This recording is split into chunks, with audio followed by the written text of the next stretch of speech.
Mesdames et messieurs, bonsoir. Merci de nous rejoindre pour ce nouveau numéro de Code 24, le magazine francophone de la rédaction de Futur TV, en partenariat avec France 24. Aux États-Unis, depuis l'arrivée de Donald Trump à la Maison-Blanche en janvier 2017, de plus en plus de musulmans se disent victimes de discrimination. Nos reporters se sont rendus à Détroit, dans le Michigan, où vit une importante communauté musulmane. Ils ont rencontré des immigrés de première, deuxième et troisième génération. Ces derniers leur ont confié leur peur. Ils redoutent que l'hostilité et les agressions subies ces derniers mois ne se fassent encore plus fréquentes à l'avenir. Le reportage de Jessica Le Masurier, Tom Pietrasik, Emmanuel Saint-Martin.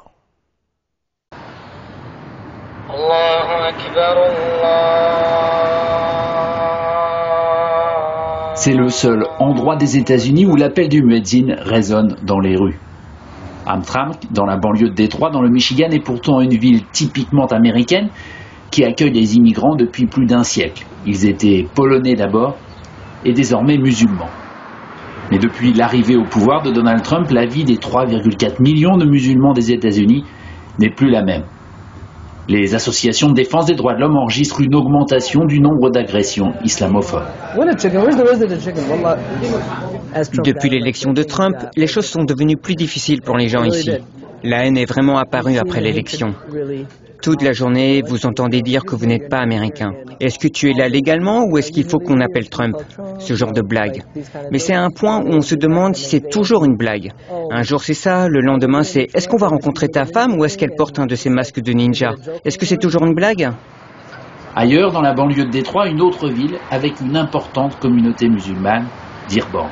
Dans les 10 jours immédiatement après la victoire de Donald Trump l'an dernier, le Southern Poverty Law Center, une association de défense des droits civiques, a recensé plus d'1 millier d'agressions et d'actes d'intimidation.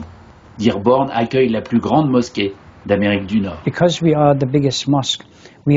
Parce que nous sommes la plus grande mosquée, nous recevons énormément de rapports d'autres gens, de personnes attaquées, ce genre de choses.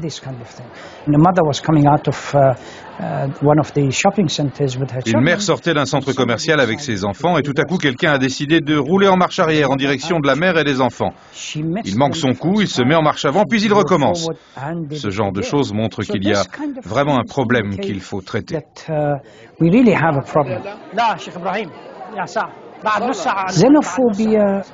La xénophobie, c'est l'incapacité d'une société à créer un espace pour l'autre. Les gens pensent que c'est le monopole de Trump. C'est vrai qu'il a abordé ces questions plus que tout autre. Mais c'était un thème pour tous les candidats du parti, en fait. Ils se battaient tous pour savoir qui serait le plus xénophobe, le plus islamophobe.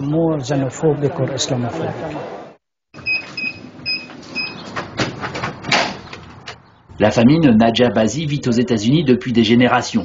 Elle dirige une ONG qui aide femmes et enfants marginalisés. Pour elle, le discours anti-musulman de Trump a nourri la xénophobie. Je me considère comme une enfant de Détroit. Ma famille est aux États-Unis depuis 126 ans. Pour la première fois, je suis mal à l'aise dans mon propre pays. Je n'aime pas cette idée d'être seulement musulmane, seulement américaine ou seulement arabe.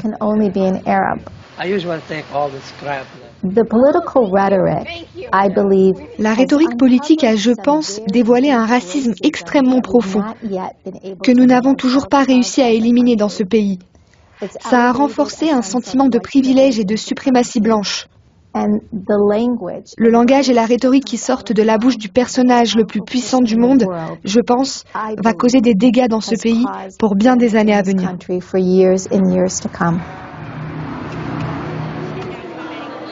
Avocate d'une ONG de défense des musulmans, Ami Doucouré participe aujourd'hui à un rassemblement de leaders de la communauté. Ils sont inquiets devant la recrudescence du nombre d'incidents anti-musulmans depuis la campagne électorale. Comme toujours, il y a des agents du FBI présents à cette réunion. Les musulmans d'Amérique se sentent constamment surveillés, ce qui crée, disent-ils, un climat de suspicion. Ami et sa famille viennent d'acheter une maison à Canton, dans le Michigan. Nous sommes sur le point d'emménager, donc nous retapons la maison. Merci Bilal. Le but de Trump est de faire que les musulmans ne se sentent pas bien ici et que nous nous engagions pas pleinement dans le rêve américain. Tu as pu combien de litres de jus aujourd'hui? Je suis l'avocat de CAIR Michigan, la première association de défense des droits civiques des musulmans. Trump est très franc sur son islamophobie, son agenda anti-musulman. Je pense que tout ce qu'il dit et les politiques qu'il met en place sont une violation évidente du premier amendement. C'est exactement l'idéologie que le premier amendement de la Constitution avait pour but de prévenir.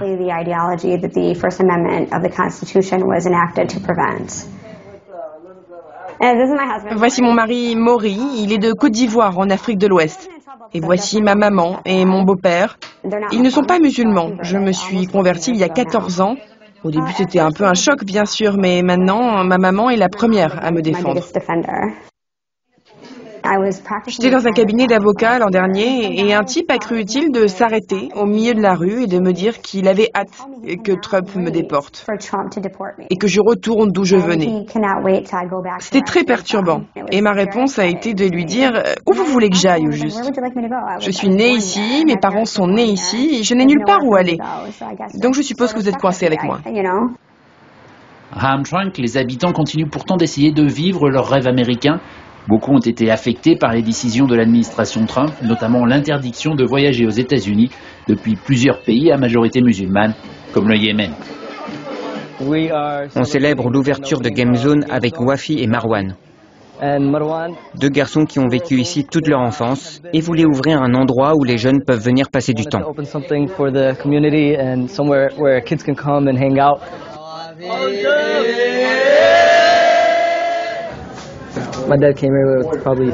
Mon père est arrivé ici avec $50 en poche et a travaillé dur.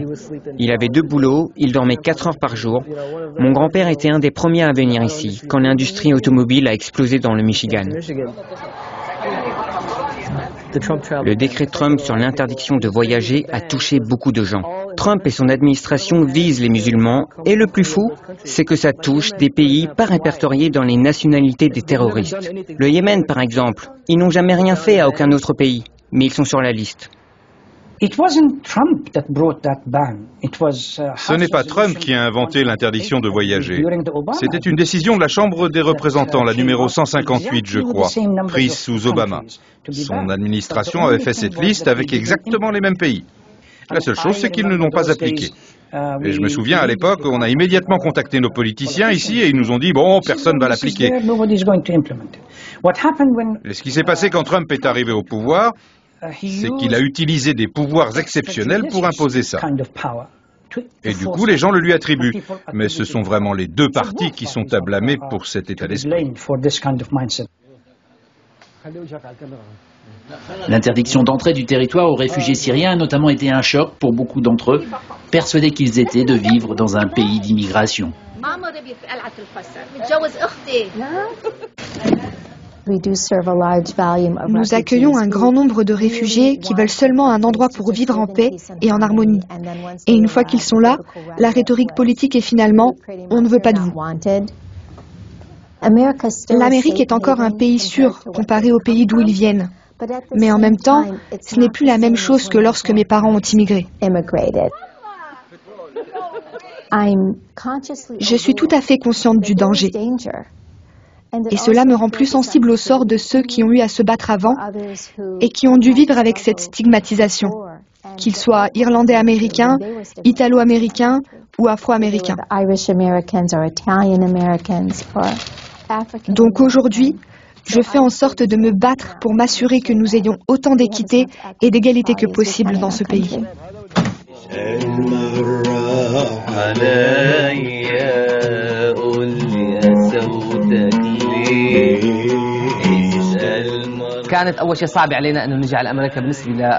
Ça a été difficile pour nous de venir aux États-Unis à cause de ma mère et de mon père. Nous avons laissé des frères et sœurs là-bas. Mais il fallait que nous venions ici construire notre avenir et celui de nos enfants. La Syrie ne redeviendra jamais ce qu'elle fut. Il est possible qu'on n'y retourne jamais.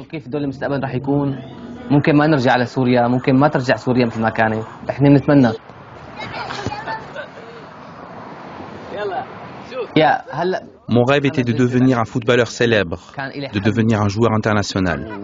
À mi-chemin, mon rêve s'est brisé. Nous espérons que mes frères et sœurs pourront me rejoindre. Ils ont passé les entretiens, mais avec les politiques d'immigration du moment, ils empêchent les réfugiés de venir ici.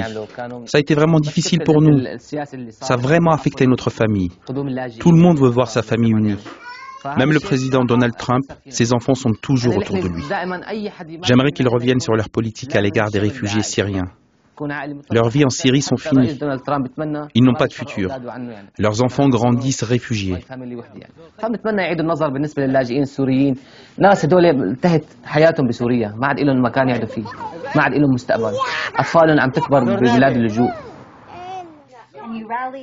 Mais même au-delà de la communauté musulmane, d'autres minorités se sentent visées par la politique de l'administration Trump.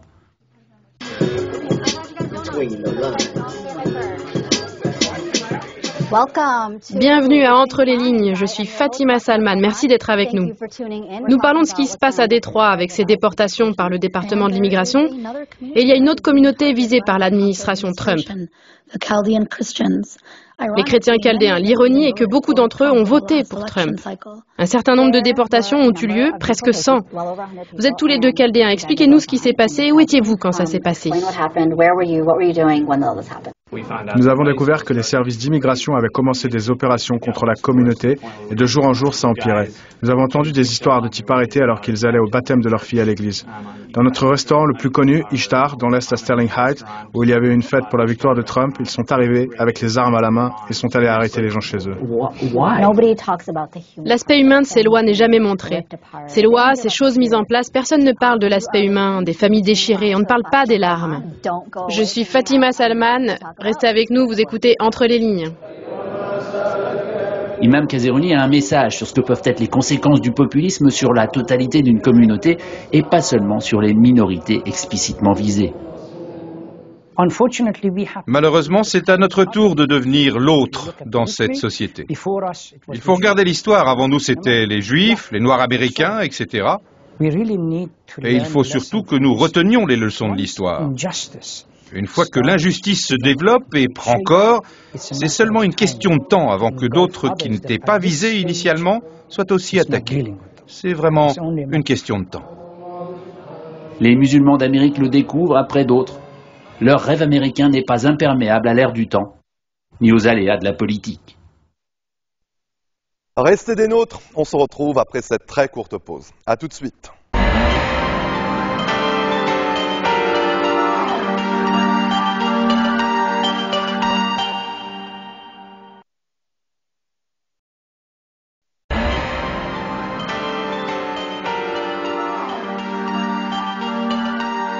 Depuis son arrivée au pouvoir, Donald Trump a fait des immigrés une de ses cibles privilégiées.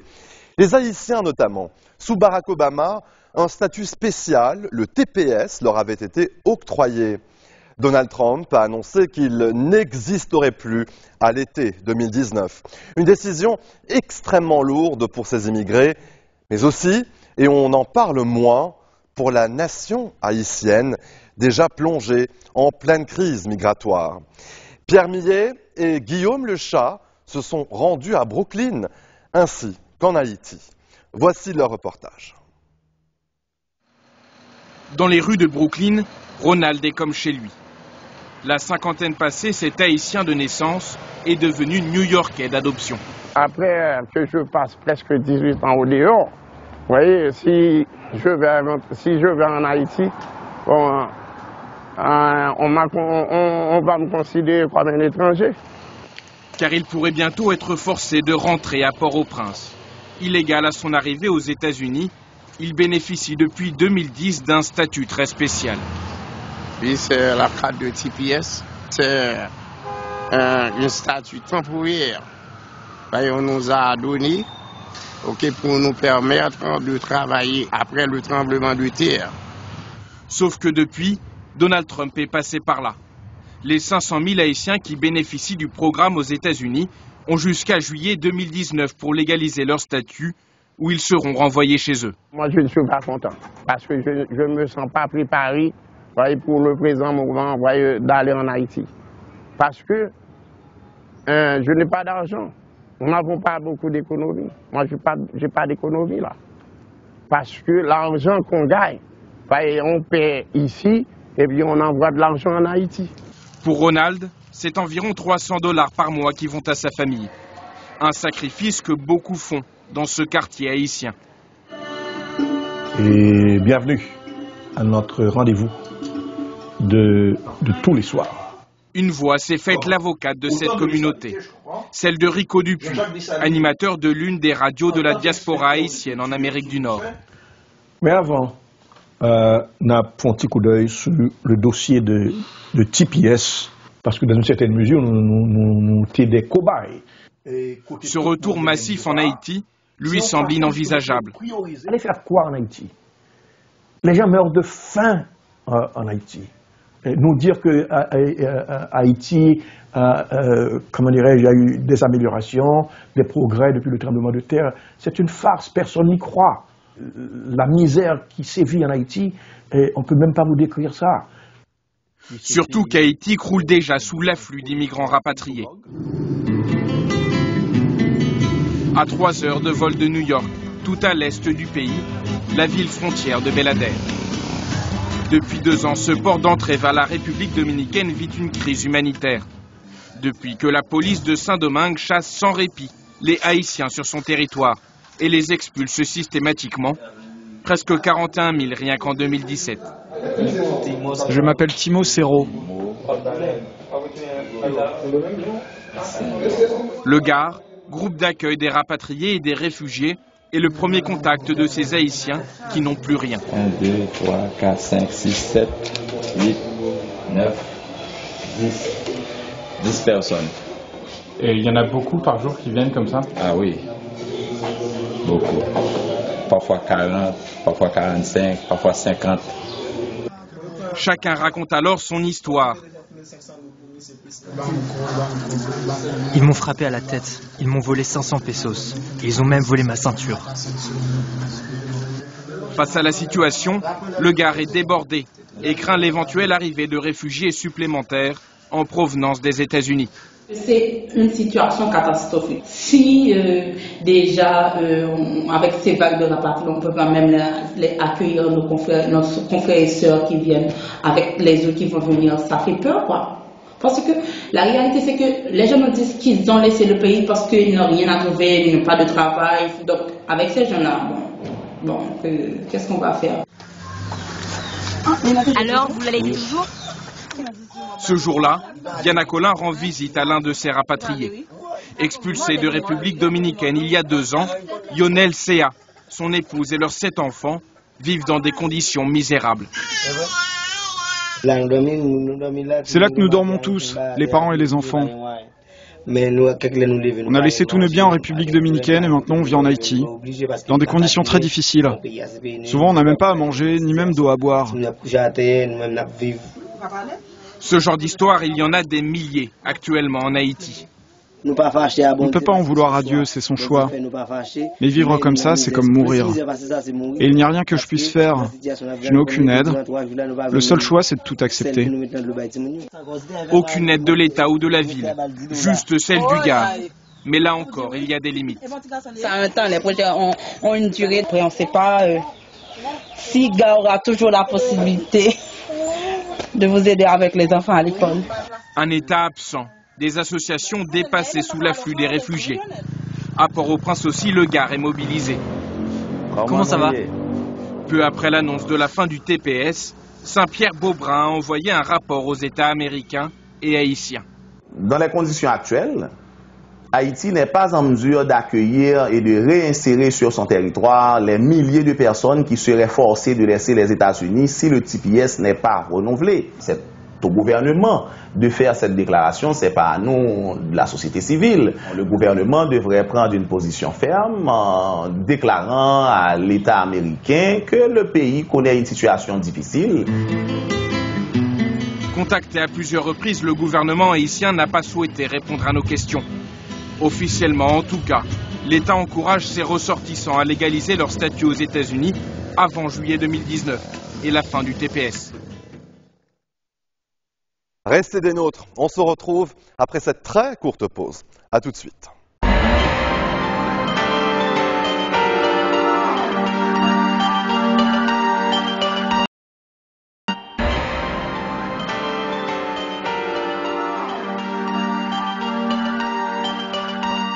Retour sur le plateau de Code 24. Ce soir, nous allons nous intéresser à la place des femmes dans l'agriculture. En France, un agriculteur sur 4 est une agricultrice. Il y a 50 ans, elle n'était que 8%. Si les femmes ont toujours été très présentes dans le monde agricole, leur rôle n'a été reconnu que très récemment. Le statut de conjoint collaborateur leur permettant de cotiser et de bénéficier d'une couverture sociale date de 1999. Et ce n'est qu'avec la création des groupements agricoles d'exploitation en commun entre époux, et c'était en 2011, qu'elles sont placées au même plan que les hommes. Elles obtiennent le même nombre de parts dans l'entreprise, le même salaire ou le même pouvoir de décision. Une égalité de traitement qui les pousse aujourd'hui à se lancer à leur compte. C'est le cas de Cécile Saint-Jean en Bretagne. Karina Chabour et Aurore Dupuis sont parties à sa rencontre. Il est 7 heures. Limonade se réveille à peine. C'est l'heure de la traite pour elle, comme pour les 110 vaches de la ferme. Allez. Pendant ce temps, la famille Saint-Jean se prépare. Non. Cécile, 29 ans, mère de 2 enfants et chef d'exploitation de 150 hectares. Il faut jongler entre l'emploi du temps de la ferme, l'emploi du temps des enfants, les sorties d'école. Des fois, il y a des journées où on court et il y a des journées plus cool. Ça dépend de l'organisation de la semaine. Au lever du jour, Cécile se rend au travail avec ses associés, son mari et un couple de voisins bientôt à la retraite. Tous perçoivent le même salaire, 1 200 € par mois, et se répartissent les tâches. Les femmes font plus des travaux que les hommes n'aiment pas faire, et inversement. Enfin, c'est tout ce qui est travaux des champs, tout ça, les femmes vont pas y aller. Alors que nous, c'est plus notre truc. Et tout ce qui est la traite, tout ça, c'est l'administratif. C'est plus les femmes qui s'en occupent. On y va. Allez, avance. Cécile est donc en charge de la traite. Ces vaches produisent 2000 litres de lait par jour, 2 fois plus que la moyenne nationale. Mais tout cela a un coût. C'est vraiment la répétition des gestes, en fait, la strat. Bon, moi, après, je suis jeune, là, ça va, mais je pense que pour les femmes qui sont en fin de carrière, d'avoir répété toute leur carrière le même geste, là, c'est pas forcément évident, quoi. Cécile élève aussi une quinzaine de veaux dont elle vend la viande à la ferme. Pour les soigner, elle préfère la méthode douce. C'est moins cher et tout aussi efficace selon elle. On a eu beaucoup de pluie et de brouillard et en fait il a une petite infection respiratoire. Donc plutôt que de lui donner des antibiotiques, je lui donne une huile essentielle là, qui s'appelle le laurier.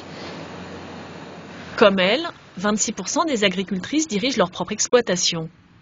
Elles assurent la bonne gestion de la ferme, mais surtout elles jouissent depuis 2011 du même statut, des mêmes droits et des mêmes pouvoirs de décision que les agriculteurs. C'est important que nous, on puisse avoir accès à ça parce que, par exemple, ma mère qui a été exploitante dans les années 90, elle n'était pas du tout reconnue au sein de l'exploitation. Elle était juste conjointe de mon père au niveau de l'exploitation. Donc, elle n'a pas du tout cotisé au niveau de la retraite. Donc, elle a été complètement défavorisée alors qu'elle a travaillé à part entière et autant que moi aujourd'hui sur la ferme. Face à la crise du porc, ses parents surendettés ont dû renoncer à leur exploitation. Mais pas de quoi décourager Cécile à tenter sa chance. Elle est depuis très engagée au sein du syndicat des jeunes agriculteurs. On va faire une grande réunion au niveau de la région pour réfléchir ensemble à quel outil améliorer ou quel outil mettre en place pour toujours continuer à accompagner les jeunes dans de bonnes conditions. À la Chambre d'agriculture, elle a rendez-vous avec des banquiers, des assureurs et des coopératives. Au menu des discussions, les aides européennes, mais aussi les normes françaises plus strictes que dans le reste de l'Europe. Ça a un coût pour le jeune Et donc ça nous met complètement en concurrence déloyale avec les autres pays autour de nous, que ce soit l'Espagne, l'Allemagne, qui n'ont pas forcément les mêmes contraintes que nous. Donc du coup, on produit la même chose, mais pas au même prix de production à la base, quoi. Malgré les difficultés, Cécile est déterminée à faire avancer la cause agricole. Elle a récemment été reçue au ministère à Paris. Elle espère que la nouvelle loi promise par le gouvernement boostera le revenu des éleveurs et des producteurs. Il y a 3 ans, Moscou et Kiev scellaient les accords de Minsk, censés mettre fin au conflit à l'est de l'Ukraine entre séparatistes pro-russes et forces pro-gouvernementales. Mais la guerre continue. L'année dernière, environ 190 soldats et 85 civils ont été tués côté ukrainien, selon l'armée ukrainienne. Coupés du reste du pays par une frontière dure, les habitants de la zone de guerre se sentent délaissés par Kiev. Notre correspondant, Gulliver Krag, a voyagé avec le CICR sur la ligne de front. Voici son reportage. Au poste de contrôle de Stanitsa Luganska, ce panneau accueille ceux qui arrivent des territoires occupés. Pas touche aux Ukrainiens qui portent le drapeau jaune et bleu, peut-on lire, où la vengeance viendra en rouge et noir. Ce sont les couleurs des nationalistes d'extrême droite, particulièrement craints en Ukraine de l'Est. Pour les responsables locaux, l'affiche n'est qu'une plaisanterie, mais Ludmila n'a pas le cœur à rire. Comme beaucoup ici, elle doit régulièrement entrer en territoire gouvernemental pour toucher sa retraite. Ils nous traitent comme si nous étions l'ennemi numéro 1. Qu'est-ce que c'est que ça? Ils pensent que c'est nous qui avons voulu tout ça? D'être coupés du reste du pays? Nous étions heureux de vivre en Ukraine, nous recevions nos retraites à la maison. Maintenant, sans qu'on comprenne pourquoi, ils nous appellent des occupants. La nouvelle loi adoptée en Ukraine désigne en réalité la Russie comme l'occupant, pas les populations locales. Le pouvoir l'appelle loi de réintégration, mais elle met l'accent sur les opérations de sécurité plus que sur les besoins des habitants du Donbass. Ils vont même pas réparer le pont.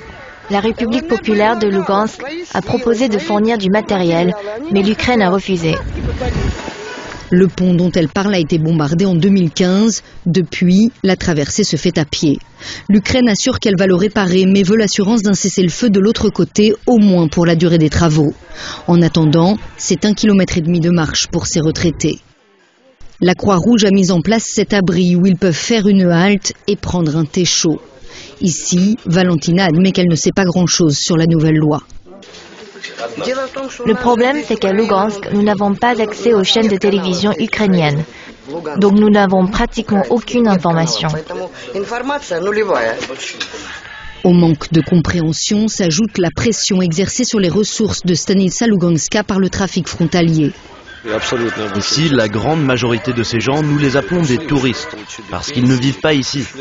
Ils ne font que toucher leur retraite et faire leurs courses, et ils retournent de l'autre côté. Cela cause des problèmes à notre ville, à notre population, des longues files d'attente, des prix qui gonflent. Dans l'hôpital de la ville, le distributeur de billets est pris d'assaut.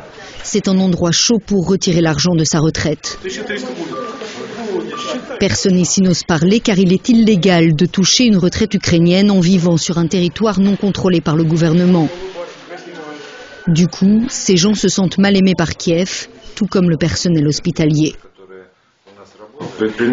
Le salaire moyen ici est de 100 € par mois. Ce n'est pas juste. Nous parlons de gens qui sont venus travailler sous les bombes pour apporter une aide médicale aux soldats comme aux civils. Le docteur Ivanov se sent abandonné. S'il ne peut pas proposer de primes pour travailler en zone de guerre, impossible d'attirer le personnel dont l'hôpital a besoin. À Kiev, ils ne se rendent pas compte de ce qui se passe ici, de tous les dégâts et des morts.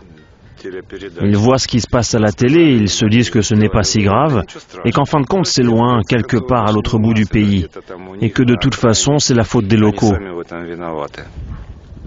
Le gouvernement ukrainien rejette ces accusations. Pour lui, si les habitants de la zone de guerre ont une image négative de l'État, c'est parce qu'ils manquent d'accès aux médias nationaux. Pourtant, une récente étude montre que les principales chaînes ukrainiennes consacrent moins de 5% de leur antenne au Donbass. Peut-être parce qu'ici rien ne change. La guerre stagne et avec elle, le marasme économique s'enlise. C'est là que ces drôles de créatures entrent en scène. La Croix-Rouge a offert des subventions à ceux qui avaient perdu leur emploi dans les mines pour se reconvertir dans l'élevage d'animaux. Andrei et Victoria ont choisi le ragondin, un gros rongeur prisé en Ukraine pour sa fourrure et sa viande. Apparemment, à cette taille, ils sont toujours considérés comme petits. Tout le monde me demande, quand allez-vous commencer à les vendre pour la viande? Tout le monde en veut. Le couple dit avoir entendu des tirs d'obus tout proches il y a quelques jours. Cela fait plusieurs mois qu'aucune habitation n'a été touchée dans cette ville, mais comme les habitants tiennent à nous montrer, les dégâts précédents n'ont toujours pas été réparés. S'ils voulaient réparer la cage d'escalier, ils pourraient mettre un toit et nous pourrions réaménager. Mais les gens sont tellement habitués aux images comme celle-ci du Donbass qu'elles n'attirent plus l'attention. Cependant, un événement en décembre a marqué les esprits. Dans le cadre d'un énorme échange de prisonniers, 73 personnes détenues à Donetsk et Lugansk ont été libérées en Ukraine.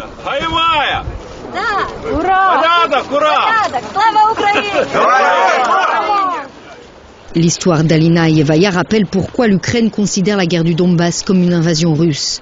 Elle travaillait dans un hôpital près de Donetsk lorsque les soi-disant séparatistes ont pris le pouvoir. C'était des soldats russes, ils nous l'ont dit ouvertement. Mais ceux qui sont arrivés avec des blessures vraiment graves, s'ils avaient perdu des membres par exemple, alors il était inscrit qu'ils avaient quitté leurs unités avant que la blessure n'ait lieu. Capturée alors qu'elle informait les autorités ukrainiennes de la présence des Russes, Alina a été conduite devant un enquêteur. Lui aussi était russe. Je lui ai posé quelques questions. J'ai dit, ok, certains de ces gars sont bien des rebelles locaux, mais que faites-vous ici? Il a dit, je fais juste mon travail. Alina et ses fils vivent désormais à 1000 km du Donbass et ignorent s'ils y retourneront un jour. Là-bas, tous ne partagent pas leurs sentiments patriotiques envers l'Ukraine. Allez, restez des nôtres, on se retrouve après cette très courte pause. A tout de suite.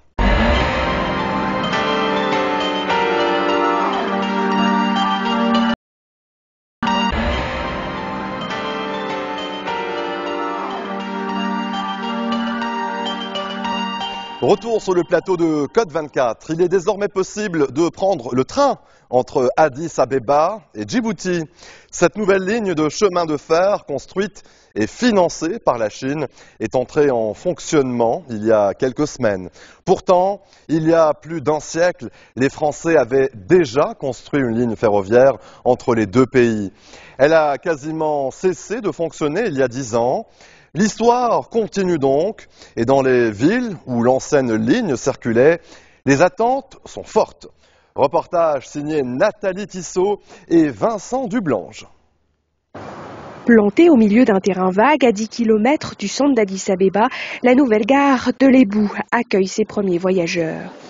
Après 4 ans de travaux, la ligne ferroviaire électrifiée relie enfin Addis Abeba à Djibouti. Dernier contrôle des billets, pour beaucoup d'Éthiopiens comme Birouk, ce voyage est une première à immortaliser. Il n'y avait que 2 moyens de transport sur cet axe. Nous prenions soit le bus, soit l'avion. Donc cette troisième option est une très bonne alternative pour faire ce trajet. Il se rend dans sa ville natale, Dire Dawa, dernière gare avant Djibouti. C'est l'une des 5 stations pour l'instant desservies par le train. À terme, elles seront 19. Le tracé reprend celui de l'ancienne ligne de chemin de fer construite par les Français à la fin du 19e siècle. Cela fait très longtemps que je n'ai pas pris un train. J'étais tout petit. J'avais 7 ans ou 8 ans. Ensuite, ça s'est arrêté du jour au lendemain. Alors j'ai eu envie de tester ce train tout neuf. Une dizaine d'hôtesses travaillent sur chaque train. Derrière elles, le personnel chinois ouvre l'œil. Ils doivent former en 6 ans les salariés locaux. Construction, exploitation de la ligne, la Chine a aussi prêté aux deux pays 70% des 4 milliards de dollars investis. Couchettes, wagons-bars, tout se veut conforme aux standards internationaux. Tous les passagers peuvent manger ici. Il y a une capacité de 50 personnes, mais une personne ne peut rester là que 30 minutes seulement. La station d'Ire Dawa approche. Après 8 heures de trajet, c'est la fin du voyage pour Birouk et la majorité des passagers. L'arrivée du premier train dans cette ville remonte à 1902, au moment de la construction du premier chemin de fer. Aujourd'hui, la place de l'ancienne gare a bien changé. Il y avait foule de gens ici parce qu'il y a beaucoup de commerçants qui montent sur le train, ils attendent le tour, ils attendent pour acheter les billets. Fantaoun a conduit des locomotives pendant plus de 20 ans sur l'ancienne ligne. Son père était aussi cheminot. Grâce à son travail, il a également appris le français. C'était la langue d'usage à l'époque dans la compagnie ferroviaire. Au milieu des wagons inutilisés, une voie fonctionne encore, coûte que coûte, 2 fois par semaine. Dans les ateliers à côté de la gare, des ouvriers continuent de réparer des pièces. Ils étaient une 60aine autrefois, mais avec l'arrêt de l'ancienne ligne entre Addis Abeba et Dire Dawa, beaucoup se sont retrouvés au chômage. Et le nouveau train s'est fait sans eux. Il y a beaucoup de choses qui vont fonctionner ici. Là. Donc il y a beaucoup de travailleurs, beaucoup de bruit. Donc maintenant, comme tu regardes, il n'y a pas de travailleurs, même pas 10 travailleurs qui restent ici dans l'atelier. C'est bizarre, hein? On verra l'autre à l'avenir. Le train récemment inauguré repart de Dire Dawa presque vide pour arriver après 14 heures de trajet à Negat, Djibouti, terminus. Nous ne sommes plus qu'à quelques kilomètres du port. Le lendemain, au terminal de Doraleh à Djibouti, le manège des camions est incessant. 90% des biens importés et exportés par l'Éthiopie y transitent. C'est son principal accès à la mer. À quelques centaines de mètres du terminal, les conteneurs sont chargés sur les nouveaux trains. Direction la ville éthiopienne de Mojo et son port sec où arrivent directement les marchandises avant d'être distribuées à l'intérieur des terres. Plus d'1 millier de camions font pour l'instant la route chaque jour. Avec la mise en circulation du train, leur nombre devrait diminuer, tout comme le temps de trajet. Le train peut transporter jusqu'à 106 containers en un seul voyage. Pour le moment, nous sommes sur un rythme de 3 voyages par semaine. Mais notre objectif, c'est d'atteindre 4 voyages par jour. Mohamed Haïré est un ancien cheminot djiboutien. À plus de 65 ans, il a repris du service lors de la construction de la nouvelle voie ferrée. Je suis plus que fier maintenant. Parce que, comme vous avez vu la longue de ce chemin de fer, moi je l'ai connu, il n'y avait rien, des cailloux. On a l'électricité grâce à cette électrification de chemin de fer. Tous les petits villages qui vont passer là maintenant vont être électrifiés. Les autorités éthiopiennes et djiboutiennes espèrent aussi que ce nouveau chemin de fer permettra de développer l'économie des deux pays. À terme, 4 à 5 millions de tonnes de marchandises devraient être transportées par le train chaque année. Nous vous emmenons cette semaine à l'extrême sud-est de la Turquie, près de la frontière avec l'Irak, dans la province de Hakkari. Là-bas, les autorités offrent des cours de ski aux enfants les plus turbulents ou dont les familles sont les plus modestes. Objectif, empêcher ces jeunes d'aller et de rejoindre donc les rangs du PKK qui bénéficient toujours d'une certaine influence dans les régions à majorité kurde. Le reportage de Fatma Kizilboa et Hussein Assad. Au cœur des montagnes entre la Turquie et l'Irak, c'est une scène que seuls les plus téméraires auraient osé imaginer il y a encore quelques années. Je suis contente, mais j'ai quand même peur de tomber et de me faire mal. Ça me fait peur quand ça glisse. Une station de ski située à près de 3000 mètres d'altitude, dans ce qui est encore considéré comme l'une des zones de combat les plus intenses entre l'armée turque et le PKK. Chaque jour, plusieurs dizaines d'élèves des écoles alentours sont initiés à ce sport d'hiver. Les autorités turques espèrent ainsi empêcher leur recrutement par le groupe armé kurde. On choisit les enfants qui habitent dans les quartiers les plus isolés de Hakkari et qui n'ont pas accès à cet endroit, mais également ceux qui ont de bonnes notes à l'école, qui viennent de familles les plus modestes, ainsi que les enfants au comportement turbulent.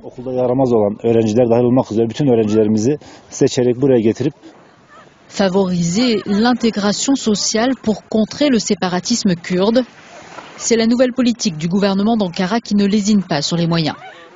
Les entraîneurs sont formés par la Fédération nationale de ski et beaucoup d'entre eux rêvent de voir cette région devenir une destination touristique.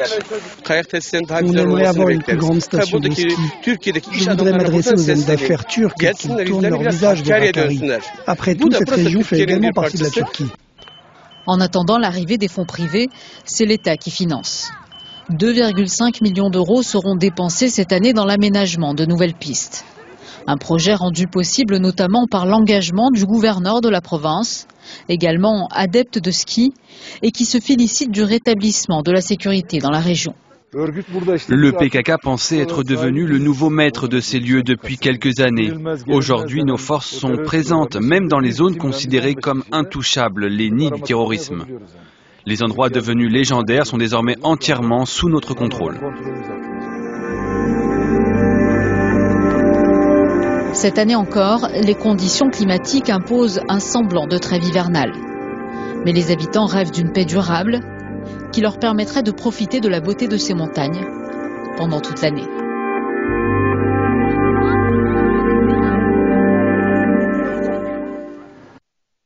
Tenue de survie raffinée, développement durable, sportswear confortable et avant-gardiste, les créateurs présents à la 93e édition du Pitti Uomo à Florence, le plus grand salon de mode masculine au monde, pensent à l'homme de demain dans un contexte particulier. Entre philosophie alarmiste et optimisme ingénu, la mode homme surprend et attise la curiosité plus que jamais, en devenant donc un outil de soft power efficace, ainsi qu'une ressource fascinante à explorer pour exprimer ses idées. Reportage.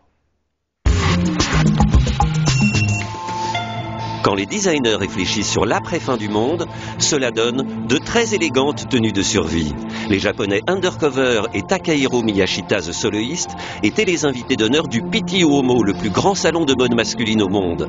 Des vêtements chics et chers, mais conçus dans les règles du développement durable. Et ça plaît. On a bien étudié le phénomène et on sait que les jeunes générations sont disposées à dépenser à peu près entre 15 et 20% plus en achetant quelque chose qui respecte l'ambiance. La griffe allemande bicentenaire Birkenstock en est la preuve. Leurs souliers orthopédiques plutôt tristes sont devenus en 5 ans hyper tendance. D'autant plus aujourd'hui que la marque vient de signer un partenariat avec le très avant-gardiste Rick Owens. C'est l'un de nos partenaires avec lequel cette équation fonctionne. 1 plus 1 doit être égal à 3. Je sais, c'est très allemand. Si cette collaboration nous donne de la valeur, elle en donne aussi à Rick. C'est comme pour un mariage, après viennent les enfants. Au Pitti, on croise l'élégance italienne traditionnelle, des icônes et des pictogrammes. Cet homme, vous le connaissez toutes et tous, c'est Karl Lagerfeld. Karl Lagerfeld avait 2 marques de mode masculine. Karl Lagerfeld et Lagerfeld. Aujourd'hui, les 2 marques ont fusionné pour n'en donner plus qu'une, Karl Lagerfeld. Et pour fêter l'événement, Karl Lagerfeld s'est allié les services de Sébastien Jondot. Sébastien Jondot est l'assistant personnel de Karl depuis maintenant 20 ans. À eux deux, ils ont imaginé le vestiaire quotidien de l'homme moderne. Blouson sportswear pour la gym du matin, veste de jour modulable, blouson de cuir pour piloter sa motocyclette et pour sortir le soir, un smoking décontracté. Car aujourd'hui, les hommes guindés, ça ne fait plus recette. La griffe Stambouliote, les Benjamins, a conquis le marché chinois avec ses collections sportswear. Ils aiment notre ADN, un mix de tradition et de streetwear. Ma philosophie, c'est de mélanger le confort à des détails empruntés aux cultures traditionnelles. Régis Penel a fait Polytechnique, mais il a préféré la mode. Fondateur d'un site français de vente en ligne de produits d'exception, il a depuis ouvert une boutique aux Halles à Paris. Ici, je viens sentir l'air du temps en fait. Je viens voir quelles sont les marques qui sont en train de monter. On va voir aussi ici les marques qui sont en train de se relancer. C'est souvent là où ça se passe. Les quarantenaires arrivent aujourd'hui à l'âge de la nostalgie des années 70. Les slogans s'écrivaient sur les murs. Celui de la marque française Newman était « La vie est trop courte pour s'habiller triste ». C'était la grande époque des agences de pub où les hommes ont commencé à aller bosser avec des pantalons de couleur, des polos en couleur. C'est une marque qui a tout de suite prôné la liberté depuis toujours. On est dans un mouvement aujourd'hui où les jeunes sont très concernés et ils ont envie d'authenticité. Régis Penel est un habitué du Pitti. Il vend à 90% des marques françaises sur un segment du luxe bien particulier. On est dans ce qu'on appelle le contemporain. Donc c'est en dessous du luxe, c'est du produit, un produit haut de gamme avec des très belles matières qui est fait pour durer. On n'est effectivement pas sur du mass market, mais voilà, sur un marché de la qualité. Commune de Paris se refuse aujourd'hui à conquérir le marché du grand luxe. On n'y est pas parce qu'on veut pratiquer des prix qui soient accessibles. Pour ce type de pièce, on est autour de 550 €, donc c'est un peu cher, mais là où dans le luxe, une pièce comme ça vaudrait au moins le double ou le triple. Chez le chausseur français Parabout, Régis Pénel est attiré par un modèle en peau de vache, un classique des années 40 revisité. La semelle de gomme, pilier de la marque, peut également être remplacée. Des choses comme ça qui sont plus élégantes, avec des cuirs plus brillants, plus raffinés, sur des semelles cuir. Parce que Parabout ne se limite absolument pas à la semelle gomme. On faisait de la semelle cuir avant de faire de la semelle gomme. Peau de vache ou cuir classique? Quelle couleur? Quel modèle? Sur quoi Régis va-t-il investir pour revendre en boutique? Je sais combien je vends de chaussures noires, de chaussures beige, de chaussures bordeaux. Je sais exactement à la pointure quelle est la grille de taille que je dois respecter. Donc il y a ça, et puis après il y a le flair. Il y a vraiment les deux. C'est qu'en fait, si on commence à avoir juste un outil, se baser sur des outils analytiques, on va acheter tout le temps la même chose. Donc à un moment, il faut aussi savoir surprendre le client et avoir des coups de cœur. Et prendre des risques. Et en fait, les bons acheteurs sont ceux qui vont justement prendre des bons risques en bon moment. 032C est à la base la référence d'une couleur rouge. C'est également, depuis 2001, le nom d'un magazine biannuel édité par un couple de Berlinois férus de culture et de mode qui sortent aujourd'hui leur propre collection. Trop de gens parlent d'attitude. Mais c'est quoi l'attitude? Comment peut-on parler d'attitude? Depuis longtemps qu'on parle les mots sexe, expérimentation, amour, énergie, et on écrit à propos de ça.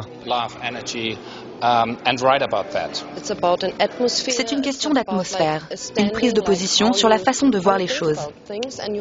Et je suppose que ce point de vue se retrouve dans la collection. Pour la seconde fois invités au Pitti, les designers sud-coréens. Ils sont sponsorisés par leur gouvernement qui voit dans la mode un outil de soft power efficace. Pour ce manteau, nous avons construit le dos devant. Et si vous regardez le dos, c'est le devant. C'est ce que nous appelons la beauté nouvelle. Bimuette pense qu'il ne faut pas trop parler, car trop d'informations tue l'information. Ils préfèrent simplement que leur collection parle d'elle-même.